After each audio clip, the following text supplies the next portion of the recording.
ભાદરવા સુદ પરિવર્તનની એકાદશીનું મહત્વ બારડોલી ખાતે આ દિવસે રામજી મંદિરથી લઈ કૃષ્ણ ભગવાનની પાલખી નગરમાં ફરતી હોય છે, જેને શ્રદ્ધાળુઓ દર્શન કરતા હોય છે। 100 વર્ષથી વધુ પૌરાણિક રામજી મંદિર દ્વારા ટ્રસ્ટ દ્વારા ભાદરવા સુદ પરિવારની એકાદશીના દિવસે ભગવાન શ્રી કૃષ્ણની પાલખી શ્રદ્ધાઓના દર્શન અર્થે નગરમાં ફેરવવામાં આવતી છે।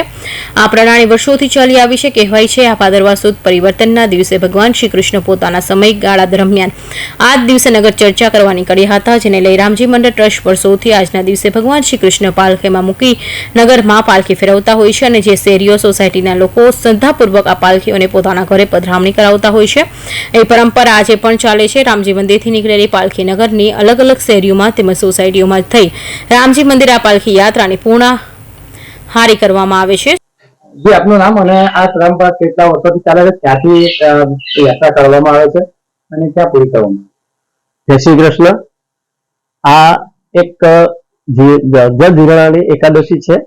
એનું મહત્વ એ જ છે કે આ દિવસે ભગવાન શ્રી કૃષ્ણ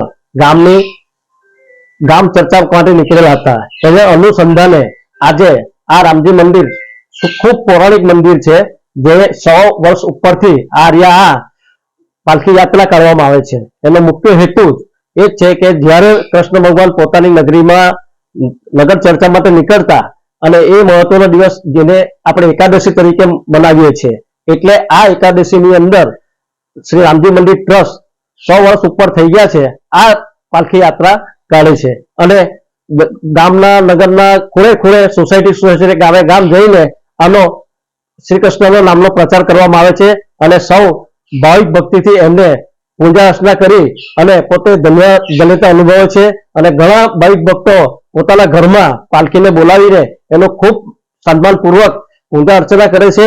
એ જ આજે મહત્વ છે અને આ કાર્ય છેલ્લા 100 વર્ષથી શ્રી રામજી મંદિર ટ્રસ્ટ દ્વારા કરવામાં આવે છે। સૌને જય શ્રી કૃષ્ણ। Suresh Rathod, Hind TV news, Bardoli.